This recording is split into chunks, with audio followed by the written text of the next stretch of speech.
Hola gente, ¿qué tal? ¿Cómo andan? Bueno, quiero hacer un video después de algunas semanas en las cuales se estuvo hablando un montón acerca de esta serie Adolescencia y luego una semana en la cual yo estuve escribiendo algunas cuestiones acerca de la serie y sobre todo aquello que ese universo que la serie visibiliza, el universo que todavía, ese fenómeno que es desconocido para muchos, para muchas todavía, que es el universo, la ideología, la comunidad incel. Bueno, quería hacer un video que sintetizara algunas nociones acerca de ese mundo de los incels para contribuir un poco a comprender este fenómeno. Para situar la comunidad incel, me parece que es importante ubicar que la comunidad incel es parte de lo que se conoce como la andrósfera o la manósfera, me gusta más cómo suena andrósfera. ¿Qué es la andrósfera? La andrósfera es el ecosistema de redes masculinistas que en muchos casos, no en todos, tiene muchas intersecciones con las posiciones de la extrema derecha, ¿no? Se lo considera como la andrósfera, eh, que en redes en las cuales un ecosistema en el cual se ve generalmente posiciones muy antifeministas, a veces homofóbicas, no necesariamente, pero sí antifeministas, antiprogresistas, ¿no? Etcétera, etcétera, etcétera.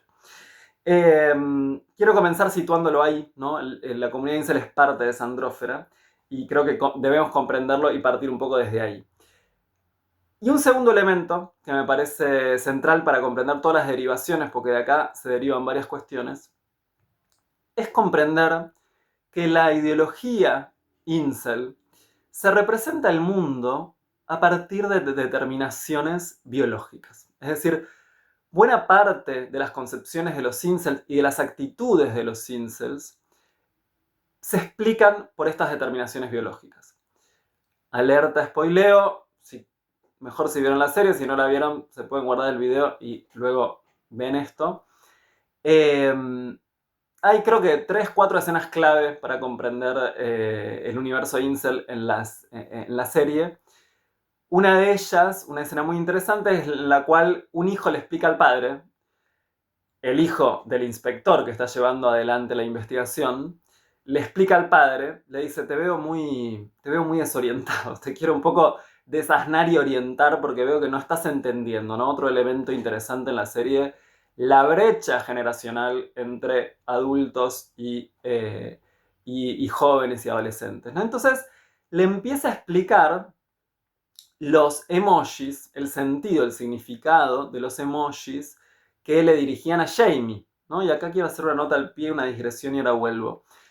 La serie no es una serie sobre un incel, ¿no? Es una serie, sin embargo, sobre alguien que está atravesado por el mundo incel, que siente como injuriante que lo llamen incel, pero que sin embargo tiene actitudes de incel y está atravesado por ese universo, ¿no? Tiene tácticas de incel, ¿no? La forma en la que él se aproxima a la chica que él quiere conquistar, toma algo de estas tácticas incel. Ahora, él no se identifica a sí mismo como incel, como sí sucede en estas comunidades.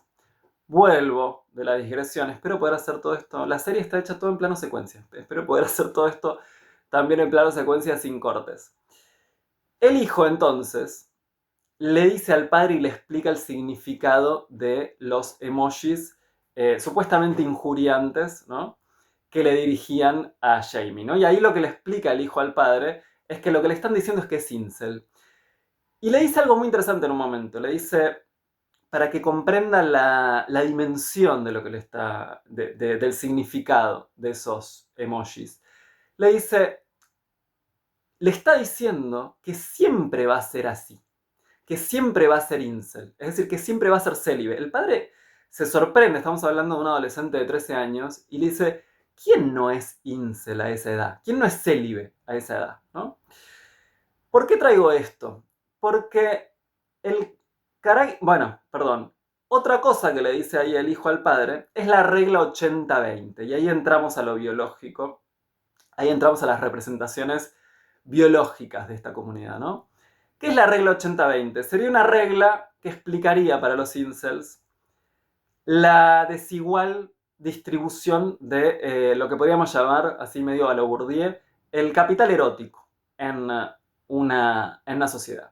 Que el 80% de las mujeres desean al 20% de los hombres, ¿no? Esa sería como una de las reglas de los incels, ¿no? Le explica el hijo al padre. Ahora bien, está esta regla biológica y hay otra regla biológica que atraviesa todo la ideología incel, que es la regla de la hipergamia. ¿Qué es esta regla de la hipergamia? Bueno, los incels consideran que las mujeres tendrían una conducta prácticamente instintiva de siempre elegir al mejor macho para reproducirse, ¿no? Es decir, podemos ver en el universo incel un determinismo biológico que tiene como muchas resonancias, incluso darwinianas. ¿Y por qué traigo esto y por qué marcaba esta escena y lo que le dice el hijo a su padre inspector? Que le dice, lo que le está diciendo es que él siempre va a ser así. Porque esta característica, este biologicismo de la comunidad, explica en buena medida el fatalismo. ¿En qué sentido el fatalismo? Bueno, dos salidas que son lamentablemente muy usuales en la comunidad incel. Por un lado, el suicidio. Porque si algo es biológico, y los incels se consideran genéticamente inferiores y por eso absolutamente excluidos del mercado sexual, ¿no? Porque aparte hablan así, ¿no? En términos de mercado sexual, de los intercambios sexuales. Si algo es biológico, entonces es inmutable. Es absolutamente inmutable, ¿no? Entonces es una comunidad en donde el suicidio aparece como un tema que está muy, muy presente y como una salida absolutamente a la mano y habilitada, ¿no? Y por otro lado, bueno, lo que muestra la serie, casos y que han sido muy resonantes en la comunidad incel, de asesinatos, ¿no?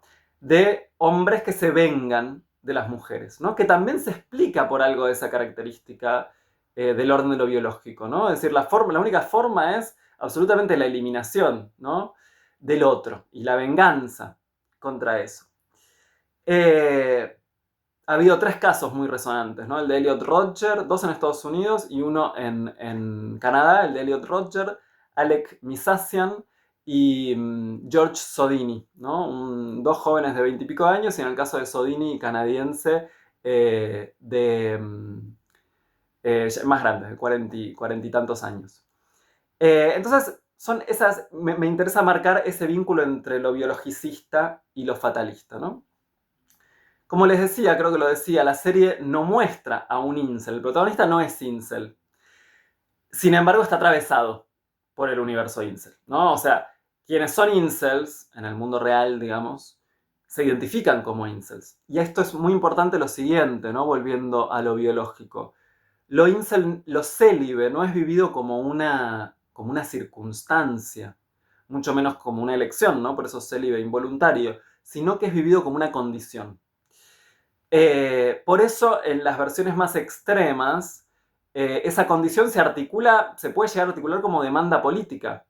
Porque si es una condición, es una identidad, y ellos se sienten por eso excluidos de la posibilidad de relaciones sexuales y afectivas, en el extremo, en algunas vertientes más extremas, llegan a plantear que el Estado debe hacerse cargo de garantizar su acceso al mercado sexual, ¿no? Su acceso a, por lo menos, el mundo, el universo de las interacciones sexuales. Entonces decía, en el caso del protagonista de la serie, Jamie, él no se considera a sí mismo un incel, pero está atravesado por eso, pero siente como injuriante que le digan incel, ¿no? Aunque está atravesado por ese mundo y utiliza tácticas de ese mundo, como es la forma en la que se aproxima a su compañera, ¿no? Eso se ve en la escena con la psicóloga, en la cual él utiliza una táctica típica, táctica incel, ¿no? Hay muchas tácticas que en los foros de los incels se incentivan para poder acceder a tener relaciones sexuales o a tener lazos sexoafectivos, que tiene que ver precisamente con tácticas de aprovecharse de la vulnerabilidad de las mujeres, de hacerlas sentirse humilladas, de acoso, tanto en espacios virtuales como en espacios reales, bueno, etc. Jamie cae en una de esas tácticas, ¿no? Se ve muy bien en la escena con la psicóloga, cuando la vean. ¿Qué nos presenta la serie? Bueno, nos presenta sobre todo, quizás lo más cercano, son lo que se llaman los red pill, ¿no? Hay tres, y de hecho muchos de los incels se identifican con distintas pills, ¿no? ¿Por qué pills? Porque está tomada la inspiración de Matrix, ¿no? Del universo de Matrix. La píldora roja, la píldora azul y la píldora, se agrega en esta comunidad, la píldora negra. En esa misma escena que yo les decía del hijo explicándole al padre, él nos cuenta acerca de la píldora roja. ¿Qué sería y la azul? ¿Qué sería la píldora roja?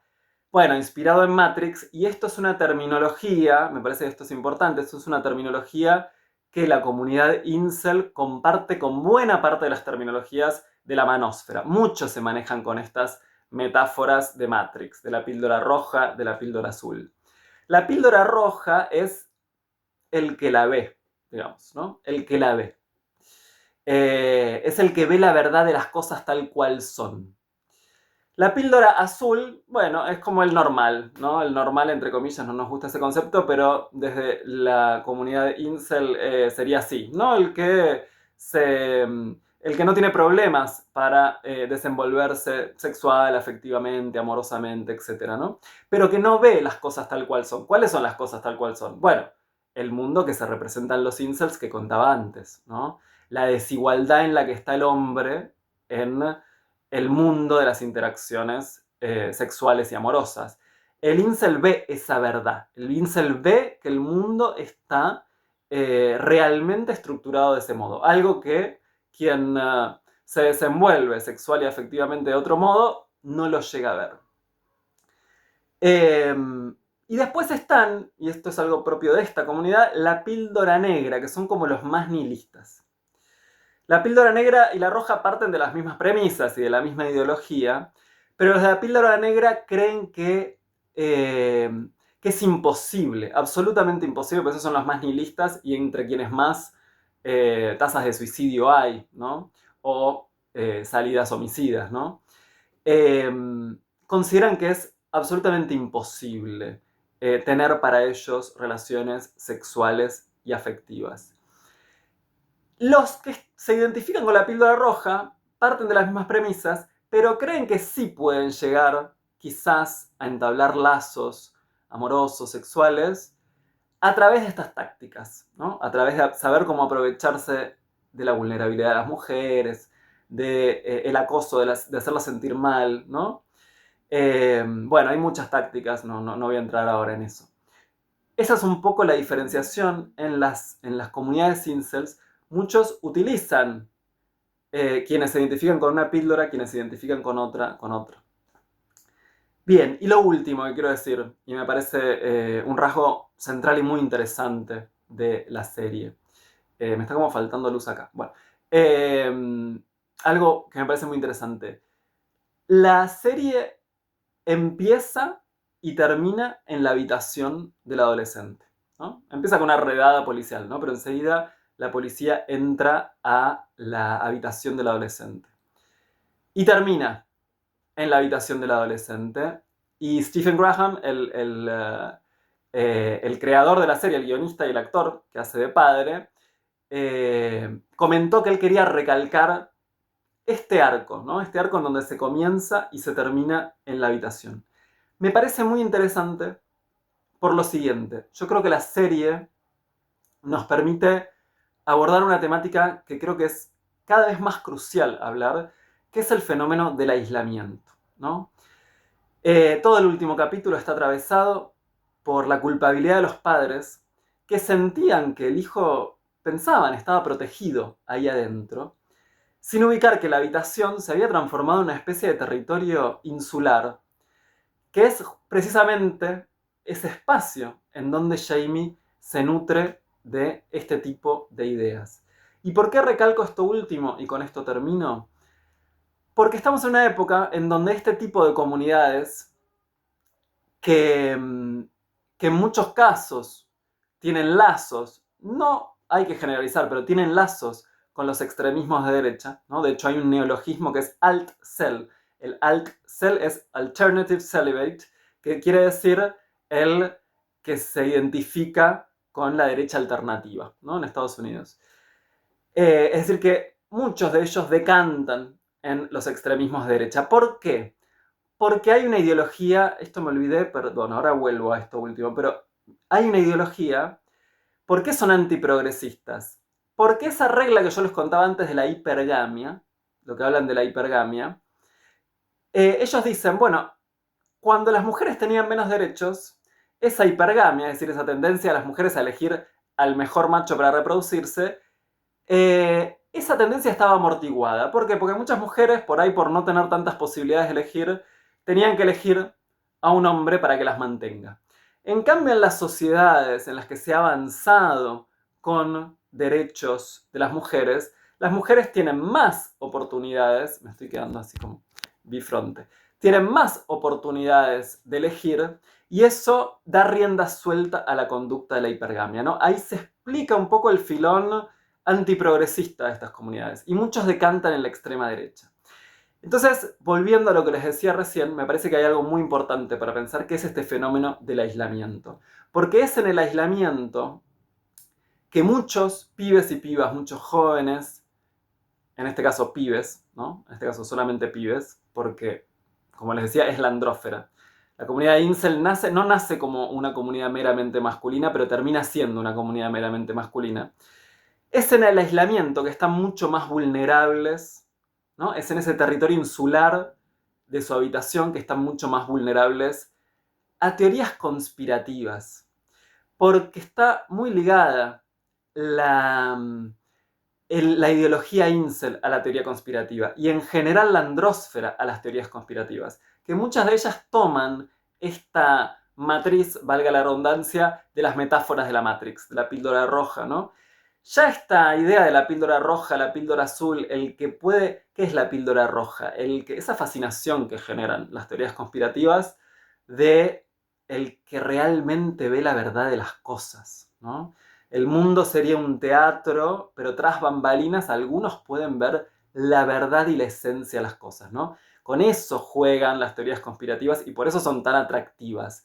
Ahora, eso cala mucho más en situaciones de personas que están aisladas. Y cuando digo aisladas, no digo necesariamente solas, pueden estar acompañadas de otras personas virtualmente en general, pero cuando digo aislado digo, también está aislado quien solamente se relaciona con personas que piensen lo mismo que uno, ¿no?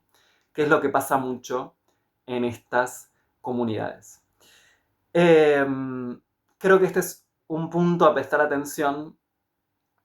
También lo trato en el libro, ¿no? El tema, cómo Hannah Arendt vincula el tema del aislamiento con la tendencia a creer en teorías conspirativas, ¿sí? Me parece que este es un punto para pensar no solo a raíz de esta serie, sino a raíz de un fenómeno que es central en nuestras sociedades y que creo que va a tender a intensificarse y que es mejor estar como bastante atento, atenta a eso. Bueno, creo que con esto más o menos sintetizo lo que quería decir. Espero que les sirva como algunas herramientas para pensar la serie. Bueno, muchas gracias.